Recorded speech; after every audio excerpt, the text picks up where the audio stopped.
Congressman, Republican, 9th District of Virginia, a regular on the John Fredericks Show from this Southwest Virginia area. Congressman Morgan Griffith. Congressman, great to have you this morning. Great to be with you. I hope you're well.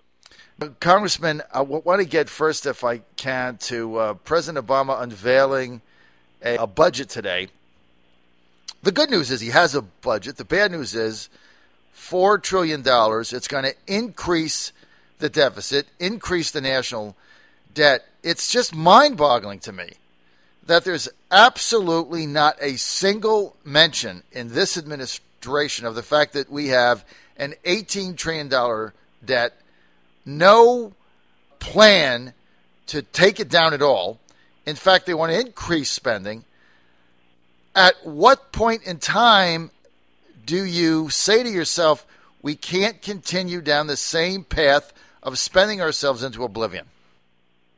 Well, I think that time is now, and I think most Americans understand that. I was up at the Czech Elementary School the other day and talking to the kids, and I said, who do you think pays more of this debt back over their lifetime? A 56-year-old guy is going to be 57 soon, or you 12-year-olds? And they figured it out real fast. They're going to live longer. They're going to have to pay more of that debt back. They're going to pay more of that interest back. We cannot continue to do this to our children. You know, I heard Greg Abebe on earlier. He's got small kids. I have small kids. We can't do this to our children. We have to draw the line. Now, the good news is that even the Democrats in the past 4 years since I've been in Congress really haven't paid much attention to President Obama's budget. It seems more like it's a political piece of work than a serious attempt at legislating or putting forth a budget that we can actually work from. So we're very used to, in the House, putting our own budget together. That's our job under the Constitution. And we'll put together a budget. It won't be perfect. That's the nature of compromise, unfortunately. But we will put together a budget and then work on appropriations bills that will not add $4 trillion to the deficit. I mean, it's just incredible what the president is suggesting. And this on the heels of just getting clocked in the midterms. And so you just got to stand back and say to yourself, what exactly is their plan here? Because they know that this is going nowhere. Absolutely no responsiveness to what happened less than 60 days ago. Well, I think there's a real attempt by this administration, and I think it probably began before the election, but certainly since the election. It's all about politics, and he's just trying to, play political games, and this way he can go out and say Republicans, didn't want to fund this and didn't want to fund that, and he'll never mention the deficit. It's a shell game he's playing with the American people in hopes that his legacy will continue by him getting some Democrat, Hillary Clinton or someone else, in the White House afterwards, where he'll have more influence than if a Republican gets in there who will repudiate many of the bad policies that he has placed on this nation and the plans that he's placed on this nation. But he's hoping they can fool the American people into thinking that the money tree will never stop producing cash and that we can just keep spend. You and I know that's not true, but there are a lot of folks out there who don't. Congressman, let's get to Keystone Pipeline. Obama says if it comes to his desk, he's going to veto it. There's not 2/3 in either chamber to override the veto. So what happens? Well, should he veto it, that veto probably will not be overridden. You're correct. The numbers just aren't there. That being said, I think it's important, and I'm encouraging leadership in the House, to go ahead and put it on the floor and let the American people know this is what we think is right long-term for the health of our nation, that we be energy independent, including using Canadian oil, but that we can be energy independent if we want to, that we shouldn't allow nations that aren't necessarily our friends to dictate our policies. Unfortunately, the president doesn't see it that way, and it's really fascinating because a lot of this oil will find its way into the United States anyway, except it'll be coming by truck or train, which are far more dangerous than using a pipeline. But the president has chosen this as a symbol. I think it's a symbol that says to the world that we're not serious about being the number one economic nation well into the future. Because I also told those kids at the elementary school, if we don't mess it up in Washington, because of our energy abundance, the United States can be the number one economy in the world into the next century. that means your children, talking to the 12-year-olds, your children and your grandchildren will have a better quality of life than anyone else in the world. Mm-hmm. I think that's worth fighting for. The president apparently doesn't think that's worthwhile, and it's baffling to me and very disappointing. You know, if I can segue a second, speaking of pipelines, there's another opportunity coming right through Virginia, more of a localized issue, the Mountain Valley Pipeline. Now, obviously, coming through Virginia, that's an issue that, you know, all of us have to grapple with. Philosophically, how do you stand on that? Well, you know, it's a real dilemma because the gas companies are under a lot of pressure to build pipeline. The infrastructure is not there to get natural gas everywhere that people want it. A big part of the reason that people want it is because of the war on coal. Right. And so what you have is the war on coal has made these gas companies come out. We've got 2 or 3 proposals in Virginia. They haven't taken the time to go out and build support in the community. They haven't explained how this is going to be beneficial to our community. That being said, we know we need natural gas in the Southeast in order to continue American industry having plenty of energy. But it's in my opinion, one of the major reasons that the gas companies are moving so fast and have made mistakes on the placement of the line and have made mistakes in not talking to the community is that they're under tremendous pressure to get these pipelines built because of the war on coal. Right. You know, coal doesn't need a pipeline. Coal can be delivered by train or by truck. It's, you know, you do have to worry about some coal dust, but they've got ways to do that. Other than that, it's very efficient. The system is there. Everybody knows how to do it. But this administration has made it very, very difficult for new facilities to be built, whether it be at a high school, at a college, at a hospital, or at a factory. It's very hard to put in new coal facilities, and thus got to have the natural gas. So we're in a real dilemma. I think the pipeline companies could have done a better job of placing these pipelines, but they're under tremendous pressure by this administration and by economic considerations to get, you know, to keep the American worker working with sufficient energy. So how do we make it work, Congressman? Well, of course, what I would do, and this president isn't going to do it, so we've got to wait at least 2 years, is I would ease up on these regulations on coal. Mm-hmm. I would say if you build a new coal-powered facility, whether it be a boiler at your school or at a hospital or a factory, that you're grandfathered from any new regulations for a period of time.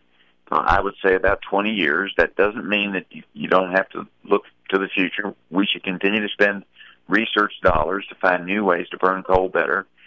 But that being said, if you build something, then you get grandfathered under the current regulations. That would help a lot because one of the fears is that about every 2 years, this administration has come out with new regulations on coal, and that's made it tough. So I would give some folks some breathing room. That would allow them to use coal. Then that would give some breathing room to the gas companies to say, okay, we've got the time to figure out where the right place is to put the pipelines. We've got the time to figure out, do we need 42-inch pipelines? Do we really want to build something that big through an area that's fairly well-populated, et cetera, and buy us the time in order to do it right as opposed to trying to do it fast, which often leads to big mistakes. I want to get to foreign policy for a second. Let's start with Homeland Security funding expiring. There's a lot of angst now among conservatives about the fact that the Chairman McCollum border security bill really doesn't do anything to address Obama's blanket amnesty, things of that nature. But the money's set to run out. What happens?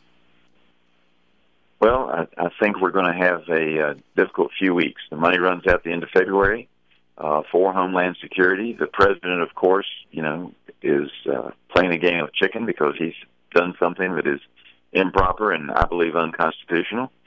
And, he's going to say, okay, you're going to yank the money from all the rest of this. I don't think we'll see that happen because those folks are basically essential, the ones that are on the front lines, and they'll continue to work, notwithstanding the fact that we don't approve the money. But I do think that we need to use our power of the purse to say to the president, you're not spending money to do things that we think are illegal and unconstitutional. So this is where the chairman's bill runs into some problems. While it is a step in the right direction on some fronts, why would you do that before you have the showdown with the White House? I really believe that we need to do that bill, and the one that Chairman Goodlatte is now working on more complicated issues in regard to once you catch them, what do you do with them? Right. I believe those bills both need to wait until after the showdown with the president on his illegal executive orders, and we need to defund those first, and then we can move forward. But I don't think it's fair to say that the chairman's bill, Chairman McCall's bill, doesn't do anything. It does some things. It may not do everything the way I would do it if I were in charge of everything, but we don't have a dictatorship, and we have give and take. But I think it's generally a good bill, but I think the timing of it leaves a lot of us, including myself, to believe that there may be some mischief afoot, particularly in the Senate, that they may try to switch bills on us and put the funding back and then say, well, we gave you Chairman McCall's bill. No, first we have to deal with what's illegal and unconstitutional. Then we can deal with the other. And in fairness, there's no way, 1 month's time is not going to make that much difference as to what we're doing in McCall's bill, because it's not funded until later. So, you can't get it all done in this next month anyway. So it's not like it's harming anything to wait until after February 27th, and we've shown the president you cannot get my support, at least, for doing something that's illegal and expect us to fund it. So, Congressman Griffith, if the Texas Chairman McCollum border security bill came up today and you had to hit the red button or the green, which would it be? Well, I'm hopeful, working with leadership, that I won't ever have to make that decision. Mm-hmm. But I believe that if it came up, in the next week, I would be forced to vote no. No. Okay, I understand. That makes a lot of sense. Let's stick with foreign policy here, or go to foreign policy for a second. John Boehner, your speaker, inviting Prime Minister of Israel Netanyahu to come in and address a joint session of Congress, the administration being very vocal in their opposition to it. Do you think Boehner did the right thing? Absolutely, I think Boehner did the right thing. We need another perspective from an ally on the ground who is on the front lines of this. And, Israel cannot allow a nuclear Iran, nor can we. Iran, it doesn't like us, as you know. They want to destroy us. Why would we negotiate and allow them to become a nuclear power? And if they become a nuclear power, the Saudis and the Iranians don't get along either, the Saudis then have to become nuclear, and all of a sudden you have the Middle East with all of its volatilities as an armed nuclear camp. Very bad foreign policy, in my opinion, to let that go forward. I'm willing to listen to the president's ideas, but I'm also willing to listen to Prime Minister Netanyahu's ideas. I think it was absolutely right of the speaker to invite him. And furthermore, I found it very interesting that this president, who we just talked about, violates the law and the Constitution on a fairly regular basis, and saying that he's going to do things with a pen and a phone, is now suddenly upset about protocol. Speaker Boehner didn't violate the Constitution. Speaker Boehner didn't say he had a phone and a pen, but he does have the authority to invite a foreign dignitary to come and address the House. So Obama's complaints that beyond protocol, that this is sending the wrong message. He also says that it makes us quasi-meddling in the middle of a foreign campaign. Obviously, Bibi up for re-election there, and he's saying that we're kind of injecting ourselves in the middle of it. But on the other hand, there's been a lot of rumors that former Obama operatives are actually in Israel working for the opposition. So is there any merit there to what the president is saying? There's no merit whatsoever, and I can't give you all the details, but the president has met with other national leaders from around the world during a time that they were running for re-election or election. Britain, I think maybe Germany, some other countries. So this is just something the president's put up. Look, he's irritated. He thinks he has all the power in Washington, and Speaker Boehner showed him that he doesn't, and he's irritated about it. He's got his nose out of joint. Okay, get over it, Mr. President. Start governing instead of just playing politics. I don't know what he's afraid of. What does he think Bibi is going to come and say? Obviously, I've only got a half a minute here, Congressman. Many people expect that the Israeli prime minister is going to come to Washington and he's going to outline the apprehensions that he has with our ongoing negotiations with Iran. And then everybody will be able to decide for themselves, obviously. But I think at the end of the day, information is a positive thing, and I applaud what the speaker's done. And it sounds like we're on the same page on that. We're out of time.